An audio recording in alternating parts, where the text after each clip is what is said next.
नमस्कार साथियों, स्वागत है आपका हमारे YouTube चैनल पर। आज हम बात करेंगे कबीर साहब जी की एक ऐसी अमृतवाणी की जो हमें जीवन का असली राज समझाती है। कबीर साहब जी कहते हैं, श्रुति फंसी संसार में, तासे पर गयो दूर, श्रुति बांध स्थिर करो आठों पहर हुजूर। दोस्तों, यह दोहा बहुत छोटा है लेकिन हमें इसमें पूरी साधना का सार छिपा हुआ दिखता है। अब इसे जरा खोल कर समझते हैं। श्रुति मतलब हमारी चेतना, ध्यान, मन की शक्ति। जब ये संसार में फंस जाती है तो माया, मोह, रिश्ते नाते, धन दौलत, भोग विलास, ये सब में आ जाने की वजह से हम परमात्मा से दूर हो जाते हैं। श्रुति हमारी इन सब चीज़ों में फंस जाती है, हमेशा उसी का ख्याल रहता है। कबीर साहब जी कह रहे हैं कि अरे भाई, इस श्रुति को बांधो, इसे स्थिर करो। जब ध्यान स्थिर होगा तब हर पल तुम्हें प्रभु की निकटता का अनुभव होगा। दोस्तों, हमारी आत्मा पवित्र है लेकिन ध्यान जब बाहर बाहर भागता है तो हम असली लक्ष्य को भूल जाते हैं। हम सोचते हैं सुख पैसे में है, शोहरत में है, मान बढ़ाई में, धन दौलत में है, भोग विलास में, लेकिन ये सब टेम्परेरी है। सच्चा सुख हमारे भीतर है। अगर सुरति को स्थिर कर दिया, नाम सुमरण में लगा दिया, तो समझो प्रभु परमात्मा आठों पर हमारे साथ में है। इसको एक उदाहरण से समझते हैं। एक आदमी ने तोते को पिंजरे में रखा था। एक दिन उसने पिंजरा खोल दिया पर तोता बाहर नहीं निकला। क्यों? क्योंकि उसको आदत पड़ गई थी पिंजरे की। दोस्तों, हमारी हालत भी वैसी ही है। हमारी सूरत माया के पिंजरे में बंद गई है। दरवाज़ा खुला है सुमरन और ध्यान के रूप में, लेकिन हमें उड़ना भूल गया। हम उड़ना भूल चुके हैं।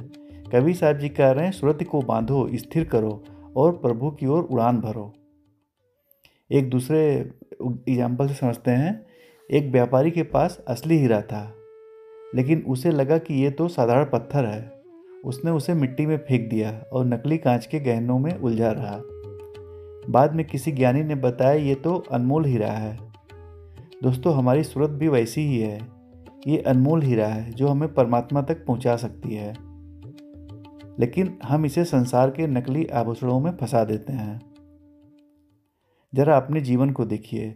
सुबह उठते ही मोबाइल, फिर भाग दौड़, काम काज, चिंताएं, सारा दिन सूरत हमारी बाहर बाहर बिखरी रहती है। फिर रात को हम कहते हैं मन अशांत है, नींद नहीं आती। क्यों नहीं आती? क्योंकि सूरत स्थिर ही नहीं हुई है। अगर थोड़ी देर सुमिरन करें, ध्यान में बैठें, मन को भीतर मोड़ें, तो वही बेचैन मन शांत हो जाएगा। कबीर साहब जी का यही संदेश है, सूरत बांधो, स्थिर करो। एक जगह कबीर साहब जी और भी कहते हैं कि मन के हारे हार है, मन के जीते जीत, कहें कबीर हरि पाइये मन ही के प्रतीत। मतलब साफ है, मन और सुरति अगर संसार में फंसी रहेगी तो हार पक्की है। अगर इन्हें बांध लिया, नियंत्रित कर लिया, तो जीत निश्चित है। फिर प्रभु की प्राप्ति भी निश्चित है।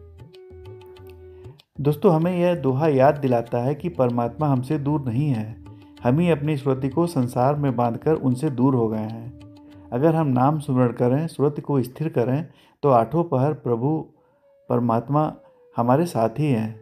यही जीवन का असली उद्देश्य है। सूरत को हमें स्थिर करें और परमात्मा में लगाएं, सुमरण ध्यान करें। तो साथियों, अगर यह चर्चा आपको अच्छी लगी हो तो चैनल से बने रहें। आगे भी सत्संग और संतों की गूढ़ वाणियाँ इस पे आएंगी और आपका विवेक जागे, जिससे कि परमात्मा की तरफ आपका झुकाव बढ़े और आपका आत्म कल्याण हो। इसी भावना के साथ सभी मित्रों को सादर प्रणाम। नमस्ते। सत साहेब, साहेब बंदगी।